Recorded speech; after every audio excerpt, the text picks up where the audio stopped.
पहला सवाल, थोनला के पहले के आखिरी गांव पहुंचने पर भिखमंगे के वेश होने के बावजूद लेखक को ठहरने के लिए उचित स्थान मिला, जबकि दूसरी यात्रा के समय भद्रवेश भी उन्हें उचित स्थान नहीं दिला सका।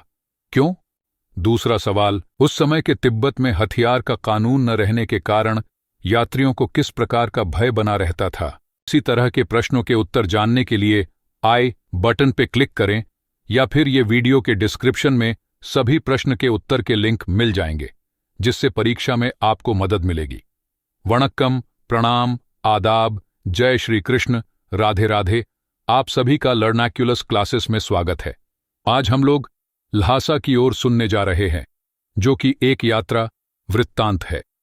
कक्षा 9 के हिंदी पाठ्यपुस्तक क्षितिज भाग 1 पाठ 2 ल्हासा की ओर, जिसके लेखक राहुल सांकृत्यायन है।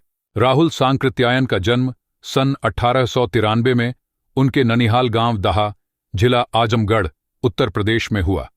उनका पैतृक गांव कनैला, उनका मूल नाम केदार पांडेय था। उनकी शिक्षा काशी, आगरा और लाहौर में हुई। सन 1930 में उन्होंने श्रीलंका जाकर बौद्ध धर्म ग्रहण कर लिया। तब से उनका नाम राहुल सांकृत्यायन हो गया। राहुल जी पाली, प्राकृत, अभ्रंश, तिब्बती, चीनी, जापानी, रूसी सहित अनेक भाषाओं के जानकार थे। उन्हें महापंडित कहा जाता था। सन 1963 में उनका देहांत हो गया। राहुल सांकृत्यायन ने उपन्यास, कहानी, आत्मकथा, यात्रावृत्त, जीवनी, आलोचना, शोध आदि अनेक विधाओं में साहित्य सृजन किया। इतना ही नहीं, उन्होंने अनेक ग्रंथों का हिंदी में अनुवाद भी किया। मेरी जीवन यात्रा, 6 भाग, दर्शन, दिग्दर्शन, 22वीं सदी, वोल्गा से गंगा, भागो नहीं दुनिया को बदलो, दिमागी गुलामी, घुमक्कड़ शास्त्र उनकी प्रमुख कृतियां हैं। साहित्य के अलावा दर्शन, राजनीति, धर्म, इतिहास, विज्ञान आदि विभिन्न विषयों पर राहुल जी द्वारा रचित पुस्तकों की संख्या लगभग 150 है। राहुल जी ने बहुत सी लुप्तप्राय सामग्री का उद्धार कर अत्यंत महत्वपूर्ण कार्य किया है। यात्रावृत्त लेखन में राहुल जी का स्थान अन्यतम है।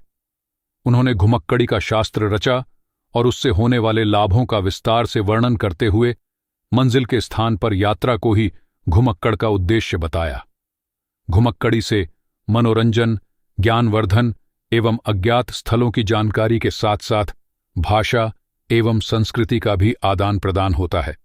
राहुल जी ने विभिन्न स्थानों के भौगोलिक वर्णन के अतिरिक्त वहां के जनजीवन की सुंदर झांकी प्रस्तुत की है। संकलित अंश राहुल जी की प्रथम तिब्बत यात्रा से लिया गया है, जो उन्होंने सन 1929-30 में नेपाल के रास्ते की थी। उस समय भारतीयों को तिब्बत यात्रा की अनुमति नहीं थी, इसलिए उन्होंने यह यात्रा एक भिखमंगे के छद्म वेश में की थी।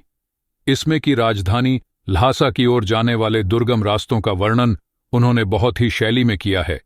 इस यात्रा वृत्तांत से हमें उस समय के तिब्बती समाज के बारे में भी जानकारी मिलती है।